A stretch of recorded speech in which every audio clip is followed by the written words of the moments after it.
ESPN's Mike Rodak with Armen and Levack. Mike, thanks for dropping everything for me real quick and jumping on, man. Marcell Dareus getting $60 million guaranteed, $108 million over 7 years. Was this a smart move by the Bills, Mike? Smart move, yeah. I mean, it obviously comes with an element of risk, but that's obviously going to be present whenever you re-sign, a player to a big extension like this. So it's really a question of, is Marcell Dareus going to get in trouble again? We don't know. I mean, he hasn't gotten in trouble in over a year, hasn't been arrested in over a year. Bills think he's over that phase of his career, the immature phase, if you will. So as long as he stays out of trouble, it's really a matter of, can he earn it on the field? Does his play as a Pro Bowl defensive tackle warrant that sort of deal? And I think it does. So I think it is a smart deal in the sense that the Bills had to do the deal. Now, obviously, it's a big price tag. It's a big risk going forward in terms of their salary cap and being able to sign other players. But this is a deal in the end the Bills had to make. What does it mean that a guy of this skill level is locked up for 7 years now? Well, it's big for the defense, obviously. You look at having Jerry Hughes, your top pass rusher, probably long-term locked up, and now you have your top defensive tackle long-term locked up. So it does create some questions on how long you can afford this defensive line. Mario Williams counts almost $20 million to the salary cap this year, next year, and a little bit less the year after. And then Kyle Williams counts for $8 million next year, and about that amount in 2017. So you have to wonder how long the Bills can really keep this together, and if Kyle Williams and Mario Williams will play out their deals over the next couple of years.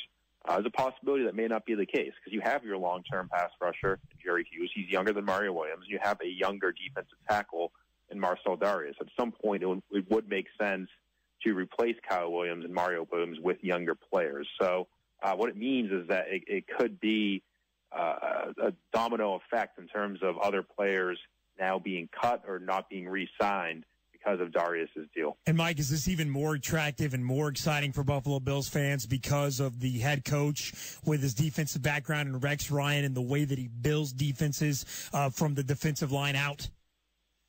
Yeah, well, Rex Ryan obviously has been around some good defensive lines, go back to his Ravens days and obviously with the Jets the last few years. And we asked him where Marcell Dareus ranks among defensive players today, and he said he would be at the top of the list, or among defensive linemen that he's coached, he'd be at the top of the list.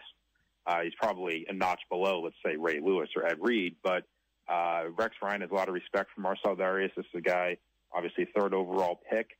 There's a reason for that. I mean, he has the size and the strength. We all know about that, but it's his agility and his footwork and his quickness that you don't often see with a player of that size, and that's why he's so rare athletically and why really he was worth this deal and why Rex Ryan thinks so highly of him. ESPN's Mike Rodak. Bills hosting the Colts this weekend, 1 o'clock on Sunday. Physically, how is LaShawn McCoy going to be on Sunday, Mike? He doesn't think he'll be 100%, or he's not sure if he'll be 100%. I wouldn't expect him to be. He said there's still a progression, really, in him getting back from the hamstring injury, as there will be with any player. Rex Ryan didn't want to directly say that there would be a pitch count for LaShawn McCoy. I think there will be.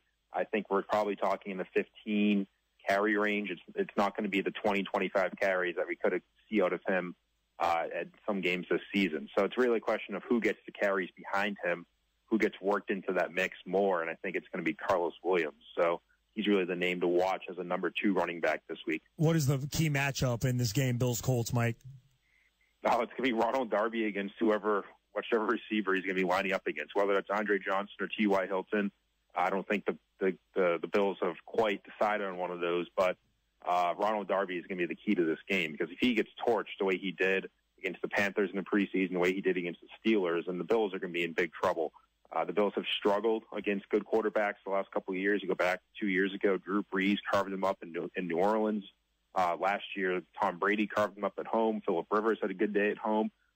They've gone, I believe, 2-8 or 2-9 against top 15 quarterbacks the last 2 years. So it's really being able to defend the pass. And Ronald Darby defending Andre Johnson and T.Y. Hilton. That's where this game will come down to. ESPN's Mike Rodak all over the Bills beat. Check him out on Twitter at Mike Rodak. Mike, we might even try to bug you again on Monday. Thank you so much for your time today, man. Really appreciate it. Sounds good. Thank you, guys. All right, man. Have a good weekend. There goes Mike Rodak. Marcell Dareus today, $60 million guaranteed. And you heard Mike say it. It's been a year.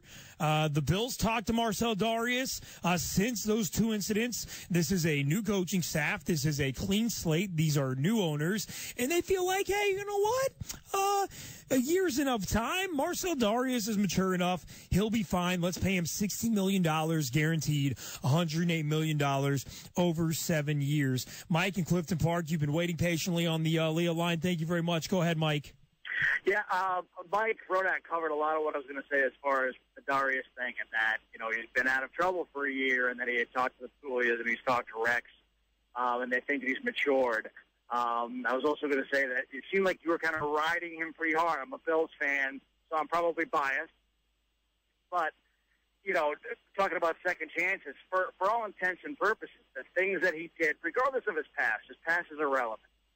With him growing up and stuff. I mean, some guys grew up tough, some guys didn't. It doesn't matter. Look at what Marcell did, and, he was a kid of privilege, so that's irrelevant.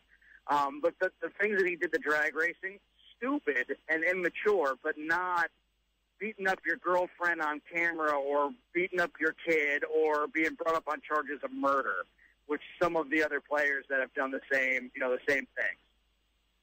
All right. Well, hey, so there is a scale of how big and how bad are the offenses, and that is how we'll determine whether or not you get a second chance, if we agree with the second chance that they're getting, that he could have done worse. And because of that, Bills fan, NFL fan overall is okay with Marcell Dareus today getting $60 million guaranteed. Again, last summer, Marcell Dareus gets arrested for a DUI while the NFL is looking over what to do and how to handle that situation. He gets arrested for drag racing at high speeds illegally. There you go. So Marcell Dareus today, $107 million. Wow.